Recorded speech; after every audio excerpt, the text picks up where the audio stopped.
In terms of the ORR being a powerful passenger champion, one of the things that the previous government had actually kind of given the ORR more of a role in consumer protection, and we were very pleased that that this had happened, because what it meant was that, you know, you've heard me talk about all sorts of issues today, but we have no formal powers. And in some cases, we would like, rather than just the power to be able to make comment, to do research, to cite the evidence, and to try and persuade the industry to change, we would like there to be, in some cases, some regulatory teeth behind some of the points that we make. And if it's the case that that the ORR, whereas I think a few years back construed its role more as a kind of legal and safety and economic regulator, with the consumer protection side, we saw that as a good thing, because it gave us a body to whom we could refer specific issues. And if that role is expanded, I think that gives us even more ability to refer issues and to get more done about some of the consumer issues that we've discussed today. You're not worried about them camping on your turf? We've worked very successfully with them on the consumer protection issue. There's a difference between being an independent voice where we kind of carry out research and we regard ourselves as independent of government, and we kind of regard ourselves as setting our agenda based on the research that we do with passengers, and a body that has a regulatory authority. And I think they're two different functions. Okay. Chris, you're sorry. Yep. I'd just like to follow up on that point, because back in the mid-80s, when I worked for Chris on Network South East, looking after passengers committees was part of my role and remit.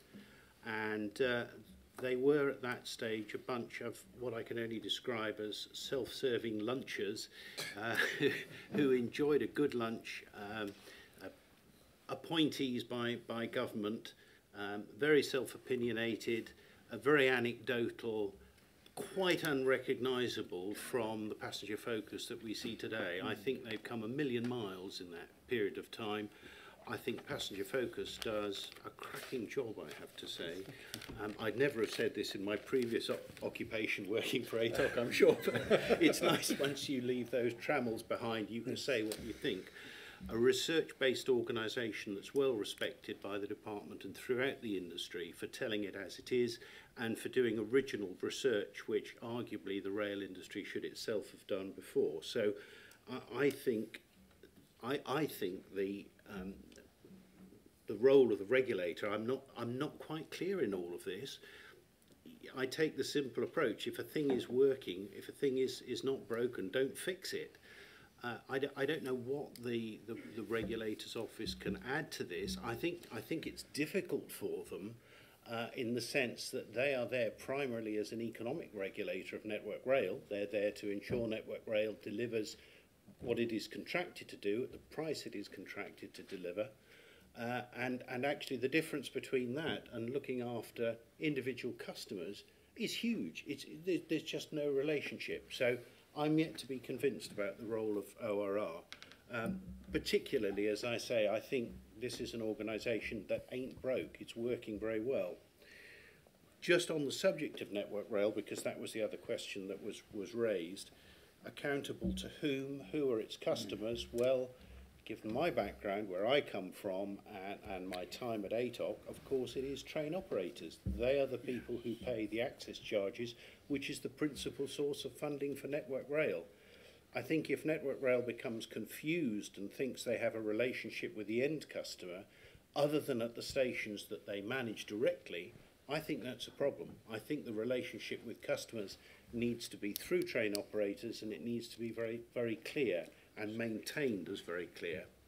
Of course, Network Rail is also in receipt of a large element of direct government grant, so arguably the government is also a customer, but I think they understand that, and I think they look after government quite well.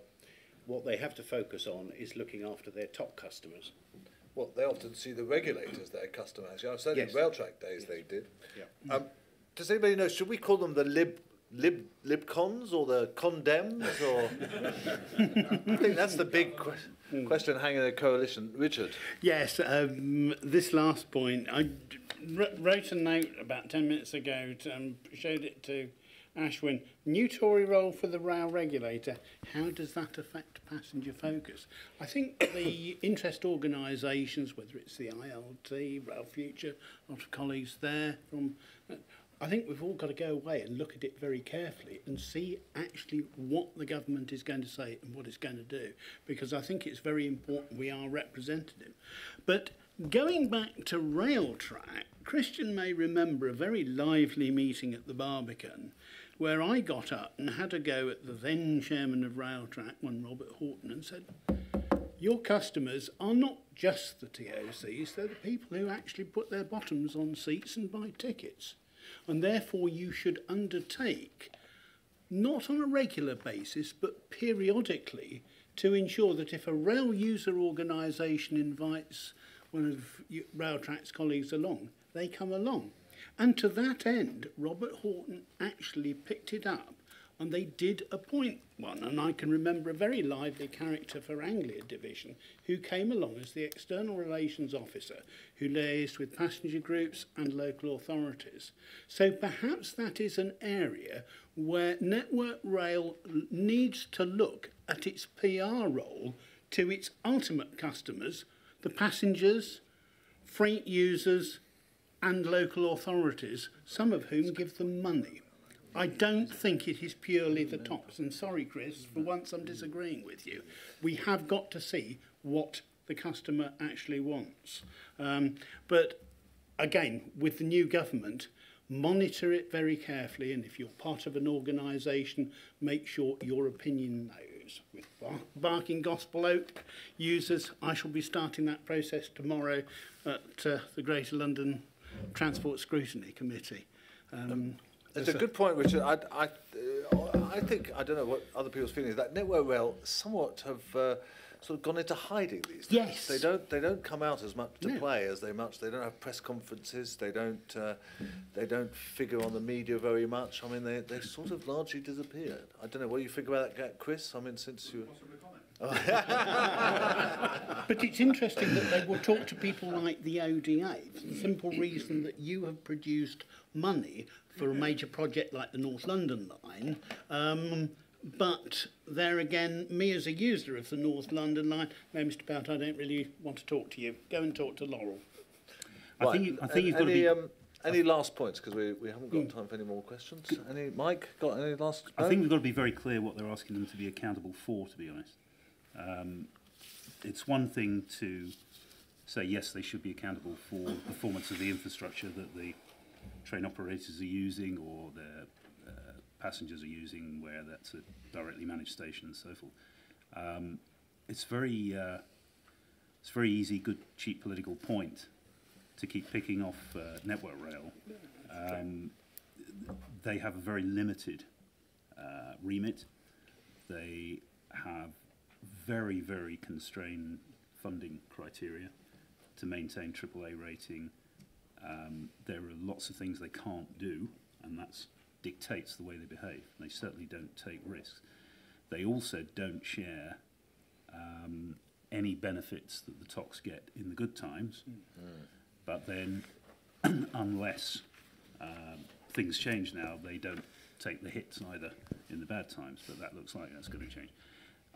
So there would have to be a change in the law if you wanted to change their accountability, and I think it's right that that should be scrutinised far better than the way the law changed in 1994, which left us with the mess we've got, basically.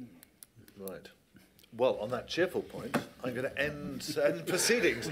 Thank you very much to all the panellists. Thank you for all the questions. Sorry I couldn't get you all in, but it was ever thus. I hope you had an enjoyable day and that you have a safe journey home by train or bicycle, I hope. And if you could thank the panellists in the normal way.